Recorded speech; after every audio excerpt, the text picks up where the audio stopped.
Et bonjour à tous, c'est Théo pour théobouziche.fr et aujourd'hui je vais vous montrer comment mettre à jour le firmware mais également la cartographie en version 2016-2017 sur les équipements Whipnave mais également MyWay.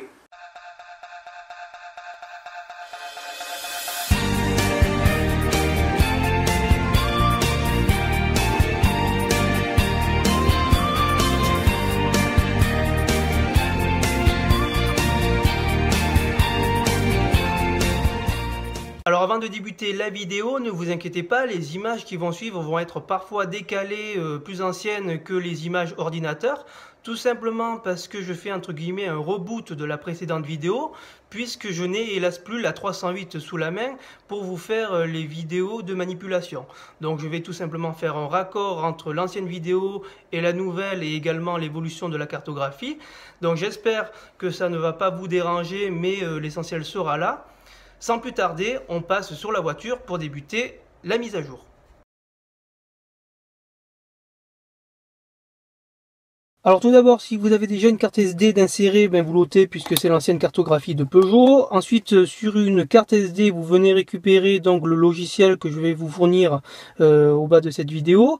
Donc vous faites un glisser-déposer sur la carte SD que vous avez au préalable inséré dans votre lecteur de carte SD et formaté en FAT32.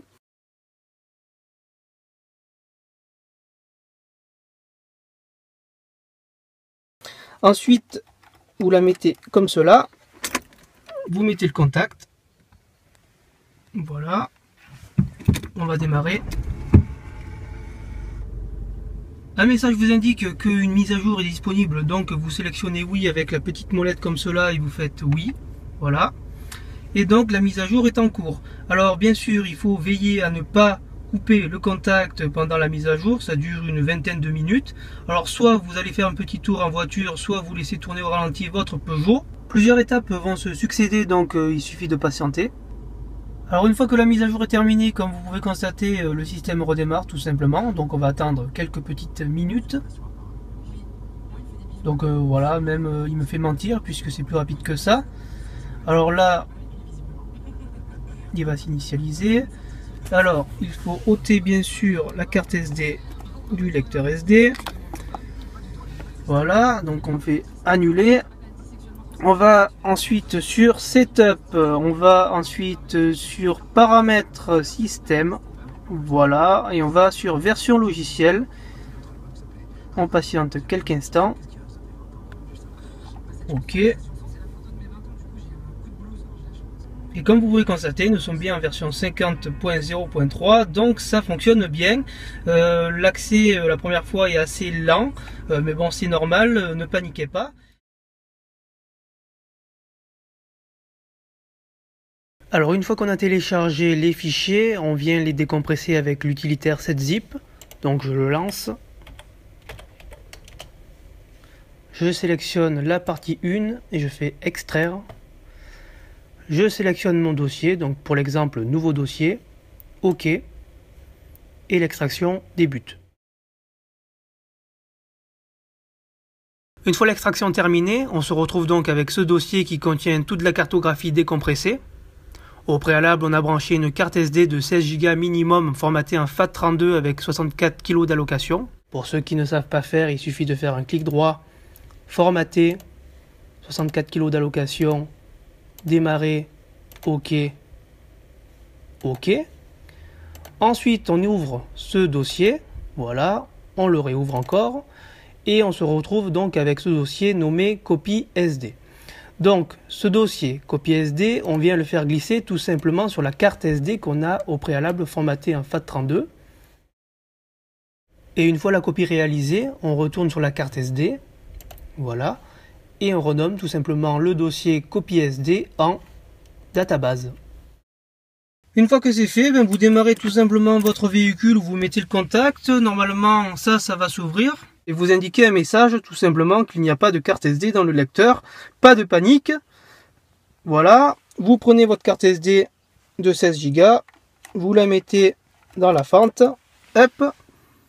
Voilà, ce message va disparaître au bout de quelques secondes, donc il faut être patient. Et voilà, vous êtes désormais en version 2016-2017. C'était donc Théo pour theobouzich.fr. J'espère que cette petite vidéo aura été suffisamment claire. Si ce n'est pas le cas, n'hésitez pas à poser vos questions dans les commentaires de cette vidéo ou tout simplement via le formulaire de contact présent sur mon site web. Encore une fois, je m'excuse du fait que les raccords soient plus ou moins bien faits entre la vidéo ancienne génération et celle-là, mais je n'ai pas eu d'autre choix que de faire ça. Je lance, avant de terminer cette petite vidéo, un appel, au cas où il soit entendu. Je cherche des personnes qui seraient disposées à me prêter quelques minutes le temps de faire des vidéos comme celle-là, leur équipement PSA, puisque malheureusement je ne peux pas avoir tous les équipements et tous les véhicules sous la main. Donc ça me dérange énormément, puisque certaines personnes n'auront pas d'explication vidéo et également écrite pour procéder aux mises à jour firmware et cartographie de leur équipement. Donc si vous êtes intéressé ou que vous connaissez de la famille, de l'entourage qui serait tout à fait disposé à faire cela, n'hésitez pas à revenir vers moi dans le formulaire de contact du blog. Sur ce, je vous laisse et je vous souhaite une bonne fin de soirée.